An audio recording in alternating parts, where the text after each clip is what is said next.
let's say I found a mentor and we're getting along, but maybe sometimes it's awkward, right? So any advice on how to build like a stronger connection with this person? Yeah, right. Because it is hard, right? You have to forge this immediate trust. And we don't do that in real life either, right? Like we kind of get to know an individual before we start bearing our soul to somebody. And really a mentor, you're bearing your career soul to them, right? So you have to find that trust within that individual. So I think first and foremost, building those strong connections is just being open. Oh, hey, I'm not doing anything. I'm definitely not using the copy to Figma plugin from Mobbin, and it's not helping me analyze my competitors either. Oh, and also it's not helping me speed up my design process. Please trust me when I say I love manually screenshotting apps. I love sending 30 images with AirDrop. I love waiting for Figma to endlessly load. So guys, please don't use Mobbin to paste your entire user flow to your favorite apps in Figma. And 78,000 users are not using this plugin at the moment. Don't look for the link in the description either. And Mobbin did not sponsor this video.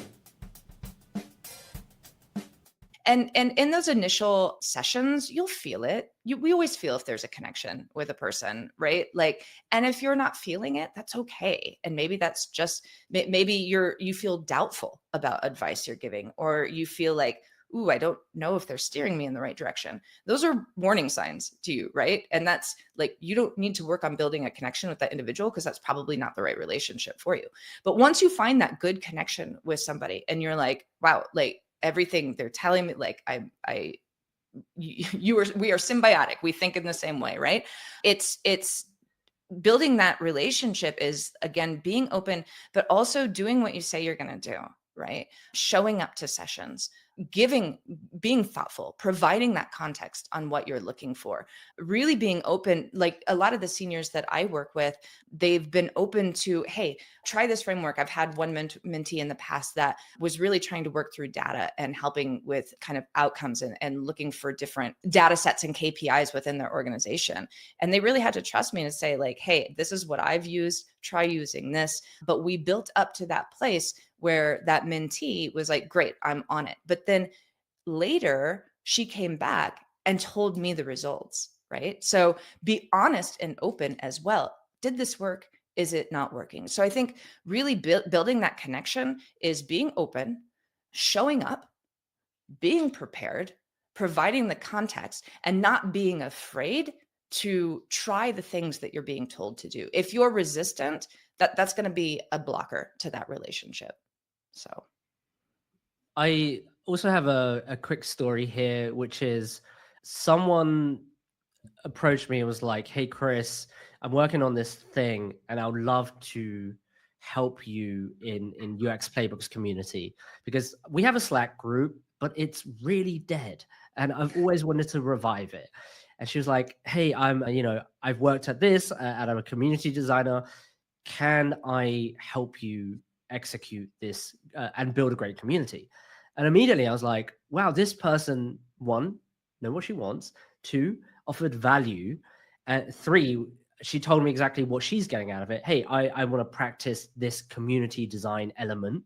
And so she was like, no, I'm not looking for money. Like, I would just love, to have more conversations with you. I was like, okay, cool. And the great thing is like, I'm now working alongside this person. So there's always things that I can't help myself, but say, hey, if you're interviewing for a role, you should probably do this. Like this resource might help you. Like, because immediately she was like, I think she just pitched me well. And I think this is kind of like that match of like knowing who your mentor is or like how you like to work. And then where is that kind of, as you said, symbiotic relationship? Like what works with this dynamic? And for me, like I'm a bit of a workaholic, right? So immediately I was like, oh, let's work on a new project. I'm in, like, let's go. Right. right. So she doesn't need to ask me twice. So yeah, she kind of knew that. I didn't know if she knew that, but a great way to sort of get your foot in the door. And, we'll be working alongside each other for a while. And I'll feel bad as a mentor not to provide value, right? Like if she's like kind of sticking her neck out for me, then I have to do the same. So that's one way to build connection. I'm not saying work for free, guys. I'm really not saying that. Like don't just do everything for free, but sometimes you have to sacrifice some things, right? And at the beginning of my career, I definitely did work for free a few times. And, that's just a choice if you're lucky to make, right? You can make that choice for yourself. Agree. And I want to be very careful how I say this because it popped into my mind. Something you said just about meeting those individuals and being accountable towards one another. I've had so many sessions with there's very one in particular that I'm thinking about. Like any advice I would give him, anything, like he would come back in the next session and say, look how I did it, look what I implemented, here was the result. Now here's what I'm thinking. How do we make this better? And I just, in those sessions, I'm always like, wow, like this person, this is what it would be like to work with this person, right? So don't discount the fact that sometimes these mentors are also potentially a conduit to future positions, right? I know that like several mentees I've had, I'm like, man, I wish I was hiring. Like I would bring this person on directly because there's an accountability that you have towards each other. I get the opportunity to see how you work too. But again, I want to be very careful how I position that because the last thing you want to do is go to a mentor for a job, right? Like you don't want to go into a relationship or a mentor relationship thinking, oh, maybe I can get like a job out of this, or you don't go into it looking for something from the other person like that. So, but those situations can happen from building that relationship. Let's go to the next question. I work in a support at a tech company. How do you suggest building a relationship with the designers without feeling that you're a burden? It almost feels like more work for them to take time out of their day to meet me. So a non-designer speaking to a designer, this is probably a very often thing for folks who are transitioning because they're like, oh, I see what those guys are doing, really love it. Can I do that? I think that's actually probably how I got into the industry, just working at a tech company. Also, not in a support role, but in digital marketing, and seeing what the designers do. I was like, oh my God, this is cool. So any sort of advice here, Mollie? Yeah, I think, Vincent, this is a great question. And I love this question because I've actually helped a lot of people like in different departments of an organization transition into design. Don't discount the fact that we love doing that. We're designers too. We love talking about design, right? So I'll always make time on my calendar for these type of things. But again, it's Chris, it's almost like what I said earlier. Don't be fearful just to reach out to a person and say, hey, can I put 30 minutes on your calendar? Just have a couple questions for you. Right. And I think if you approach it in that way, everyone is busy. Even if you work in support, if you work in IT, like you're busy too, but you're carving the time out of your day. And again, just asking if you can do 30 minutes, it's a great start. It's a great step. And you'll find that you can start doing this more frequently and more frequently.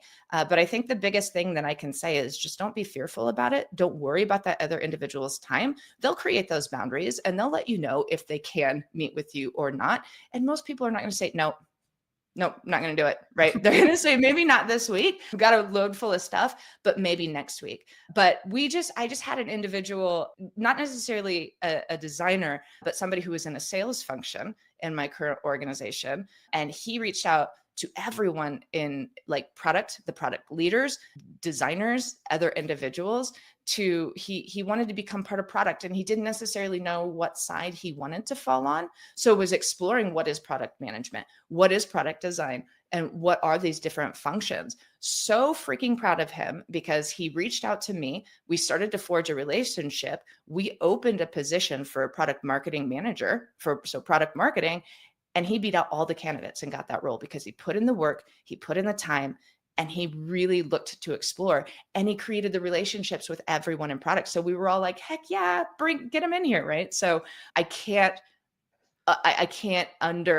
speak enough to the fact of just being bold enough to make that first step and put that time on the calendar. So you also have to think around like you want to sort of download their knowledge, right? And I think the best way is to speak and have direct plug-in from the source. So what a better way to learn about an industry or a specific function in the department by speaking to these folks. And I love that story just because from a sales background as well, just super, super kick-ass, just knew how to like lead his own charge in figuring out what he wants. And I think having that ownership of one's career is just one of the best things that you can do for yourself, right? So Absolutely. yeah, you're not going to like wait around for someone to tell you about design if you want to get into design. No, you're going It's to. never going to happen, right? Even if you go in the design channel in Slack, yeah, you just have to make that first step. So Yeah. Who would you both love to have as a mentor, and why? Want to listen to the full conversation? Click the video on screen now. Subscribe to the channel if you want to join us live. Oh wait.